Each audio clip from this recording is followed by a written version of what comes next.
दोस्तों यूट्यूब पे आपको बहुत से ऐसे यूट्यूबर देखने को मिल जाएंगे जो ये बोलते हैं कि 500 रुपये हर महीने इन्वेस्ट करने से 1.5 करोड़ बन जाएगा। 15,000 रुपये महीना कमाने वाला एक इंसान इन्वेस्टिंग के जरिए करोड़पति बन जाएगा। 20 रुपये करोड़पति बना देगा। इनफैक्ट मैं भी बोलता हूँ कि आप इन्वेस्टिंग से बहुत अमीर बन सकते हो। बट क्या इन्वेस्टिंग इतना ईजी है? वेल, इसका आंसर है नो। क्योंकि दोस्तों ये भी एक फैक्ट है कि ऑलमोस्ट 90% लोगों का पैसा शेयर मार्केट में डूब जाता है और बहुत से लोग बर्बाद हो जाते हैं।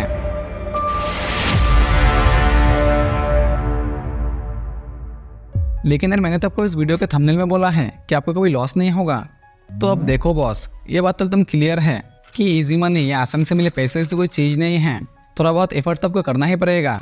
अब बात रही लॉस की, तो वो आप मुझ पर छोड़ दो, क्योंकि इस वीडियो में मैं आपको जो कुछ भी बताने वाला हूँ उसे अगर आप अप्लाई करोगे तो आपको कभी लॉस नहीं होगा, पक्का। तो चलिए देखते हैं कि वो कौन से लेसन्स हैं जिन्हें आपको स्टॉक फाइंड करते टाइम हमेशा याद रखना है ताकि आपको हमेशा प्रॉफिट हो।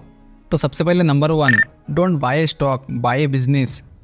दोस्तों वॉरेन बफेट कौन है और उन्होंने क्या अचीव किया है ये मुझे आपको बताने की ज़रूरत नहीं है, वो आप जानते हो।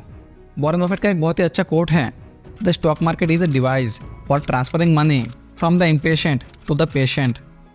मतलब स्टॉक मार्केट को इस तरह से देखो कि वो एक डिवाइस की तरह है जिसमें से पैसा ट्रांसफर होता है इनके पास। जो लोग इम्पेशेंट है उनके जेब से निकल के उन लोगों के जेब में जो लोग पेशेंट हैं। इसका प्रूफ वॉरेन बफेट खुद है, क्योंकि वॉरेन बफेट जब अपने यंग एज में थे तब वो कुछ ही महीनों में या कुछ ही सालों में अपने स्टॉक को सेल करते थे। और एक बार वॉरेन बफेट ने खुद अपने इंटरव्यू में कहा था कि वो उनकी बहुत बड़ी गलती थी कि वो स्टॉक को बहुत जल्दी सेल करते थे, क्योंकि जब उन्होंने एक्चुअल इन्वेस्टिंग करना शुरू की थी, यानी स्टॉक को लॉन्ग टाइम के लिए होल्ड करना स्टार्ट किया, तब जाके उनकी कंपनी बर्कशायर हैथवे की वैल्यू तेजी से बढ़ने लगी कंपाउंडिंग के जरिए। क्योंकि दोस्तों हम स्टॉक में इन्वेस्ट नहीं करते, हम बिजनेस में इन्वेस्ट करते हैं स्टॉक के जरिए। इसलिए आपको स्टॉक खरीदने से पहले उसके बिजनेस को बहुत अच्छी तरह से समझना है। तो ये चीज़ आप समझोगे कैसे? ये चीज़ हम वॉरेन बफेट से समझेंगे। तो दोस्तों वॉरेन बफेट एक साल में सिर्फ एक कंपनी के स्टॉक ही बाय करते हैं, फिर चाहे मार्केट की कंडीशन कैसी भी हो। मतलब वॉरेन बफेट एक स्टॉक को चुनते हैं, उसकी पूरी रिसर्च करते हैं, उसके बिजनेस को पूरा समझते हैं और जब उन्हें पसंद आता है तो फिर वो उसे खरीदते हैं। यानी आपको भी जब इन्वेस्टिंग की जर्नी शुरू करनी है तो आपको सिर्फ एक कंपनी से शुरू करनी है। आपको एक साथ 10-15 कंपनी के स्टॉक करने की जरूरत नहीं है। इनफैक्ट वॉरेन बफेट कहते हैं कि अगर हमें लाइफ में सिर्फ 3 अच्छे कंपनीज मिल जाए तो वो हमारे लाइफ को चेंज करने के लिए काफ़ी है। तो यहाँ पे लेसन नंबर 1 का सबसे इंपॉर्टेंट पॉइंट ये है कि आपको जब स्टॉक खरीदना है तो आपको एक साथ 10-15 कंपनीज के स्टॉक नहीं खरीदने हैं। आपको सिर्फ एक बिजनेस खरीदना है, उसकी पूरी रिसर्च करके। तो उसके लिए आपको एक बेस्ट कंपनी चूज करना है। तो उसके लिए आप क्या क्या रिसर्च करोगे वो मैं अभी आपको बताने वाला हूँ। तो सबसे पहले आपको रिसर्च करना है बिजनेस क्वालिटी। दोस्तों वॉरेन बफेट ऐसी कोई भी स्टॉक नहीं लेते जिसका बिजनेस वो समझ नहीं पाते, फिर चाहे वो बिजनेस कितना ही पॉपुलर क्यों ना हो, वो बिजनेस कितना भी प्रॉफिट क्यों ना कमा रहा हो, या वो स्टॉक कितने भी सस्ते प्राइस में क्यों ना मिल रहा हो। क्योंकि वॉरेन बफेट का सबसे पहला रूल है डोंट लूज मनी, और रूल नंबर 2 है don't forget the rule number 1। क्योंकि अगर आपने गलत कंपनी में इन्वेस्ट करके अपना पैसा खोया तो उसके साथ आप फ्यूचर में जितना भी पैसा कंपाउंड करके कमा सकते थे उसे भी खो दोगे। तो दोस्तों किसी भी बिजनेस को अच्छे से समझने के 2 तरीके हैं, इसे अब जरा ध्यान से सुनना। तो पहला तरीका है estimate profit for the next 10 to 20 years. मतलब कि आपको पता लगाना है कि आप जिस कंपनी में इन्वेस्ट करने की सोच रहे हो, क्या आप उस कंपनी के आने वाले 10 या 20 साल के सेल्स और प्रॉफिट को अच्छे तरीके से गेस कर सकते हो या नहीं। अगर आप कर सकते हो तो वॉरेन बफेट के हिसाब से वो एक अच्छी कंपनी है, और अगर आप गेस नहीं कर सकते तो आपको चुपचाप उस कंपनी के बारे में सोचना बंद कर देना है और दूसरी कंपनी ढूंढना शुरू करना है। क्योंकि अगर आप किसी कंपनी को आने वाले 10 या 20 साल में गेस नहीं कर सकते कि ये कंपनी कहाँ होगी और आप फिर भी उस कंपनी में इन्वेस्ट करते हो तो इन्वेस्टिंग नहीं गैम्बलिंग होता है। गैम्बलिंग का मतलब है जुआ। इसलिए 2000 के टाइम में वॉरेन बफेट ने किसी भी टेक्नोलॉजी सेक्टर की कंपनी में इन्वेस्ट नहीं किया था, क्योंकि तब वॉरेन बफेट को ये पता नहीं था कि टेक कंपनियां फ्यूचर में प्रॉफिट कैसे कमाएगी। मतलब वो उन बिजनेस को समझते नहीं थे तो उन्होंने इन्वेस्ट नहीं किया। इसलिए जब 2001 में टेक कंपनी की वजह से मार्केट क्रैश हुआ तो उससे उनको कोई फर्क नहीं पड़ा था, उनको कोई लॉस नहीं हुआ था। और उस टाइम पे यानी 2001 में जो लोग टेक कंपनी में इन्वेस्ट कर रहे थे उन्हें काफ़ी लॉस हुआ, क्योंकि जो लोग 2001 में महंगे प्राइस में स्टॉक खरीद रहे थे उन्हें खुद पता नहीं था कि वो कंपनियां प्रॉफिट कैसे कमाने वाली हैं। इसलिए वॉरेन बफेट कहते हैं you are able to understand the business.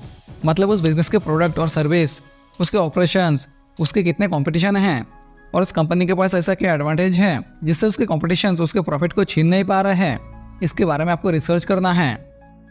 इस पार्ट को प्लेबैक करके फिर से देखिए, क्योंकि ये किसी भी बिजनेस के लॉन्ग टर्म प्रॉफिट के लिए बहुत ही इंपॉर्टेंट फैक्टर है। इसलिए वॉरेन बफेट बिजनेस की क्वालिटी में कोई भी कॉम्प्रोमाइज़ नहीं करते, फिर चाहे उन्हें सालों साल किसी कंपनी में इन्वेस्ट करने को ना मिले। दूसरा तरीका जो है वो हम पीटर लिंच से जानते हैं, जो है if you like the product chances are you will love the stock. दोस्तों पीटर लिंच कहते हैं कि मेरे फैमिली में 3 लड़कियां हैं जो कि गैप के कपड़े पहनती थी, लेकिन एक इन्वेस्टर होने के बावजूद मैंने कभी ये नहीं सोचा कि इस कंपनी में भी मैं इन्वेस्ट कर सकता हूँ। और इस कंपनी का शेयर प्राइस 1 साल में 13 टाइम्स बढ़ गया था। लेकिन अगली बार वो केयरफुल थे, वो अपने 3 डॉटर्स को लेकर मॉल गए और वो ये देख रहे थे कि वो कौन सा प्रोडक्ट लेना चाह रहे हैं। लेकिन इस बार वो गैप के शोरूम में नहीं गए, वो बॉडी शॉप नाम के एक शोरूम में गए। वहाँ पर पीटर लिंच ने देखा कि बहुत से ऐसी औरतें हैं जो बॉडी शॉप से लोशन, क्रीम्स वगैरह ले रही हैं और पूरी दुकान लोगों से भरी हुई थी। अगले ही दिन ऑफिस पहुंचते ही पीटर लिंच ने बॉडी शॉप की एनुअल रिपोर्ट्स मंगवाई और उसके फंडामेंटल एनालिसिस के बाद उन्हें पता चल गया था कि ये कंपनी बहुत तेज़ी से पूरी दुनिया में अपने शोरूम खोल रही है और हर शोरूम प्रॉफिटेबल है।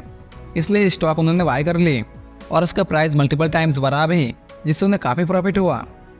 इंडिया में भी सेम केस है। अगर हम रॉयल एनफील्ड की बाइक्स जो बुलेट नाम से बहुत फेमस है उसकी बात करें तो उसका स्टॉक प्राइस ₹1.22 से बढ़कर 3,340 रुपये तक पहुंच गया है, यानी हर 1,30,30 करोड़ में कन्वर्ट हो चुका है। ब्रिटानिया इंडस्ट्रीज की बात करें तो 58.23 रुपीज़ से शुरू हुआ ये स्टॉक आज 5,125 रुपीज़ तक पहुंच गया है।